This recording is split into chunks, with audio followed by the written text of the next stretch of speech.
Hello everybody, welcome to the sky TET point. So आज जो हम ग्रोथ एंड डेवलपमेंट के स्टेजेस के टॉपिक्स को आगे कंटिन्यूटी करते हैं। हमारे पास जो सेकंड इसका पॉइंट है that is the childhood period, बाल्यावस्था जो 2 से 12 साल तक की होती है और इसको हम गोल्डन पीरियड ऑफ लाइफ कहते हैं। इसमें 2 तरह के हमारे पास स्टेजेस आएंगे। पहले है अर्ली चाइल्डहुड और नेक्स्ट है हमारे पास लेटर चाइल्डहुड। अब अर्ली चाइल्डहुड में क्या, अर्ली चाइल्डहुड में जो है ये हमारे पास 2 to 6 ईयर तक की होती है और ये खिलौनों की अवस्था होती है। बच्चे यहाँ खिलौनों से खेलते हैं इस एज में, और ये पीरियड ऑफ इमेजिनेशन यानी कल्पना की अवस्था है। राजा रानी की कहानियाँ सुनते हैं, उन्हीं से रिलेटिव वो कल्पना भी करते हैं। उसके बाद है प्री स्कूल एजेज है कि बच्चों को प्री स्कूल्स में भेजा जाता है इसी अवस्था में, प्ले स्कूल्स बोल सकते हैं जैसे। उसके बाद आइज़ एंड हैंड कोऑर्डिनेशन, आँखों और हाथों का तालमेल सीखते हैं इसमें, और इसमें नाटकीय खेल किए जाते हैं बच्चों के द्वारा। सामाजिकता का विकास होता है, जैसे आस पड़ोस हो गए, उनके पीयर्स हो गए, इनके साथ उनका सामाजिकता का विकास होता है। नेक्स्ट हमारे पास है यहाँ पर कि फास्ट मेमोरी डेवलपमेंट, उनकी याददाश्त बड़ी तेज़ी से बढ़ती है। इस अवस्था में कहते हैं भाषा का काफ़ी विकास हो जाता है और इसी वजह से उनकी मेमोरी एकदम से बढ़ जाती है।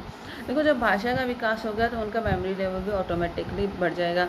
और बिल्ड द सेल्फ कंसेप्ट, अपनी धारणाएं बना देते हैं कि ये ऐसे नहीं, ये चीज़ ऐसे होती है, अपने मन में वो बातें करते रहते हैं। और स्लो फिजिकल ग्रोथ होती है यहाँ पर। भाषा विकास की संवेदनशील अवस्था ये है, जैसी भाषा बच्चा एक बार सीख लेगा वैसे ही आगे चलकर बोलेगा। तो इसलिए होता है कि बच्चों को बिल्कुल सही भाषा इस टाइम पीरियड में सिखा देनी चाहिए। और इसमें क्या होता है, अस्थायी दांत आ जाते हैं जो कि 20 होते हैं, नॉन परमानेंट यानी टेम्परेरी टीथ कह सकते हैं जिसको हम। नेक्स्ट हमारे पास इसमें है कि जो मेंटल डेवलपमेंट है वो 90% हो जाती है, जो 5 to 6 ईयर के बीच में होती है। और यहाँ पर मेन इम्पॉर्टेंट यहाँ पर है ईगोसेंट्रिक, अहम केंद्रित होते हैं। ये जीन पियाजे ने बोला था, मैं और मेरी की भावना रहती है उनमें। कई बार पूछा जाता है कि ईगोसेंट्रिक है ये किसके अकॉर्डिंग है, पियाजे के या फिर कोलबर्ग के, गेस्टाल्स के। तो आपको पता होना चाहिए कि वो जीन पियाजे ने बोला था। नेक्स्ट हमारे पास है कि वो स्वतंत्र खेलना बिल्कुल प्ले खेलते विदाउट कोई रूल, उनके पास कोई रूल नहीं होते खेल्स के। कंस्ट्रक्टिव प्ले होते हैं, निर्माणात्मक खेल खेलते हैं, जैसे ब्लॉक से घर या कुछ अन्य करते हुए बनाना। और अगर हम इनके एवरेज जो है वेट है वो नियर अबाउट यहाँ पर जो है बर्थ के टाइम का 5 टाइम होता है, और ये 5 साल तक की एज की बात कर रहे हैं हम यहाँ पर। नेक्स्ट क्या है कि बच्चे यहाँ पर समूह में खेलते हैं, ग्रुपिंग में खेलने में रुचि होती है। क्रिएटिव प्ले होता है उनका, सृजनात्मक कुछ अलग अलग तरह से क्रिएटिव गेम्स खेलते हैं। हाइट में प्रतिवर्ष 2 से 3 इंच की वृद्धि होती है। उसमें सोशल डेवलपमेंट होता है जैसे स्कूल में। अब ये इम्पोर्टेंट क्वेश्चन है कि सोशल डेवलपमेंट बच्चों का कहाँ होता है। देखो, अगर तो प्लेग्राउंड ऑप्शन में नहीं है तो स्कूल लगाना है, अदरवाइज प्लेग्राउंड ही होगा, ठीक है। और यहाँ पर वो सोचना शुरू कर देते हैं, और कैसे सोचते हैं, मूर्त सोचते हैं, मतलब जो चीज़ उनके सामने होगी वो उसी के बारे में बता पाएंगे, अदरवाइज वो उन चीज़ों के बारे में नहीं बता सकते। इंडक्टिव रीजनिंग होती है यहाँ पर, एग्जाम्पल देखिए फिर रूल की तरफ बढ़ा जाता है। एक पर्टिकुलर स्पेसिफिक टू जनरल जाते हैं हम यहाँ पे। कंक्रीट टू एब्स्ट्रैक्ट यानी मूर्त से अमूर्त की तरफ जाते हैं। नॉन टू अननोन जाते हैं यहाँ पर, मतलब जो चीज़ पहले हम उसके बारे में जानते हैं बाद में उसके रूल्स बनाते हैं। नेक्स्ट हमारे पास है एडोलेसेंस पीरियड, किशोरावस्था, और ये बहुत ही इंपॉर्टेंट अवस्था है। इससे काफ़ी क्वेश्चंस जो है पूछे जाते हैं। एक तो लड़कियों की हाइट लड़कों के मुकाबले कम रहती है, ठीक है। अगर गर्ल्स की एज की बात करें तो वो 12 से 18 साल तक की होती है, और बॉयज़ में 13 से 19 साल तक की होती है। अब लड़के और लड़कियों की जो किशोरावस्था का जो अंतर है ना वो 1 साल तक का रहता है यहाँ पे। नेक्स्ट हमारे पास इसमें है उत्पत्ति। जो एडोलेसेंस है वो लैटिन लैंग्वेज का एक वर्ड है और जिसका मीनिंग है बढ़ना, टू ग्रो करना। एडोलेसेंस जो बुक है वो स्टैनले हॉल ने लिखी थी, और उन्होंने बोला था इस अवस्था को तनाव और तूफान की अवस्था। तो वेरी इंपॉर्टेंट है, काफ़ी बार पूछा जाए कि तनाव और तूफान की अवस्था जो है वो किसने बोला है किशोरावस्था को, तो वो स्टैनले हॉल ने बोला है। और इसको हम एज ऑफ पॉवर्टी यानी जवानी का काल भी कहते हैं। ये हर लोग के अकॉर्डिंग है, जो कि 11 से 13 साल तक का होता है।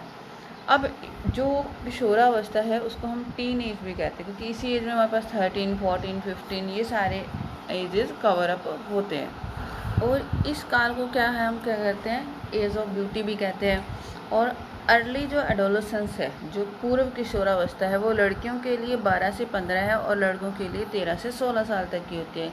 इसमें क्या होता है कि शारीरिक विकास तेज गति से और बिल्कुल अचानक होता है। और अगर हम लेटर एडोलेसेंस की बात करें तो यहाँ ये जो गर्ल्स के लिए 15 to 18 है और बॉयज़ के लिए 16 to 19 है। तो यहाँ पर शारीरिक वृद्धि की होती है, धीमी हो जाती है। और इसमें क्या होता है, वो सेल्फ आइडेंटिफाई करते हैं अपने आप को कि मैं कौन हूँ, मैं क्या हूँ, इसके बारे में वो इन्फॉर्मेशन निकालते हैं। फिर इसमें क्या होता है कि इस एज में बच्चों में सामाजिकता का अभाव होता है, एडजस्टमेंट नहीं कर पाते, विद्रोह की भावना होती है।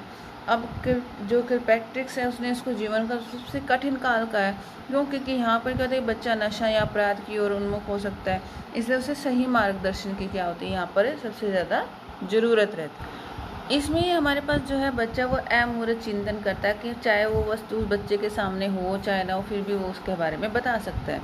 उसके बाद है डिटेक्टिव रीजनिंग करता है, बिल्कुल रूल पहले से बने होते हैं, उन्हीं को आगे वो एग्जाम्पल देता है। रूल टू एग्जाम्पल चलता है, जनरल टू स्पेसिफिक रहता है, या एब्स्ट्रैक्ट टू कंक्रीट रहता है, अननोन टू नोन रहता है। तो इनमें से कोई भी एक आपको ऑप्शन दे, जैसे कुछ ऑप्शन दे दिए और बीच में एक अलग दे देंगे, जैसे एग्जाम्पल टू रूल, और पूछा जाएगा कि इनमें से कौन सा ऑप्शन गलत है। तो आपको पता होना चाहिए कि ये जो है इनमें से कौन सा ऑप्शन सही है या कौन सा ऑप्शन गलत है एग्ज़ाम्स के पॉइंट ऑफ व्यू। नेक्स्ट है इसमें सोशलिज़म्स की अगर बात करें, सोशलाइजेशन समाजीकरण, तो ये ग्रुप बनाते हैं बच्चे इस टाइम पीरियड में और परमानेंट मेंबर बन जाता है अपने ग्रुप का।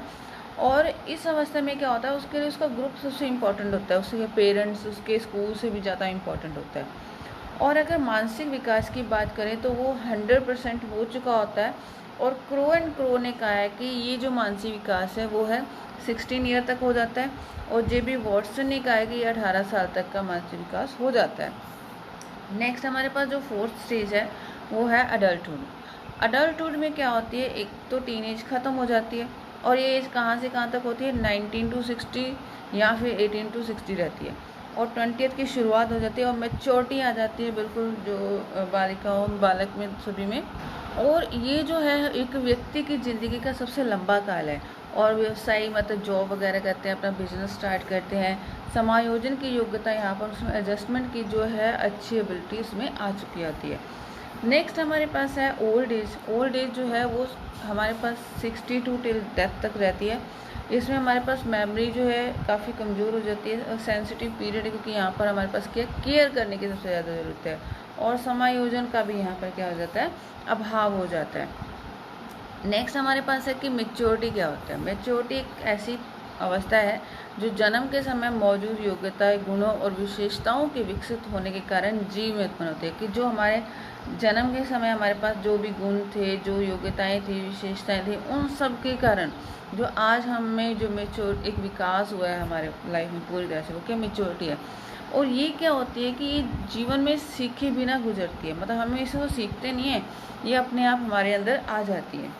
नेक्स्ट है जो थ्योरी ऑफ मैच्योरिटी की अगर बात करें तो एडर्नल गैसल ने दी थी यहाँ पर।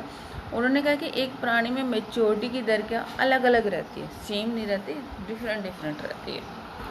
सो गाइज आज हम अपने टॉपिक्स को यहीं स्टॉप करते हैं। ये हमारे पास ग्रोथ एंड डेवलपमेंट का जो टॉपिक है वो कंप्लीट हो जाता है। सो कल हम है ग्रोथ एंड डेवलपमेंट से जो रिलेटेड है वो हम MCQs करेंगे क्वेश्चंस को। So thank you guys, hope so आपको मेरी वीडियो अच्छी लगी हो तो प्लीज़ इसको लाइक शेयर एंड सब्सक्राइब ज़रूर कीजिए। So thank you so much guys.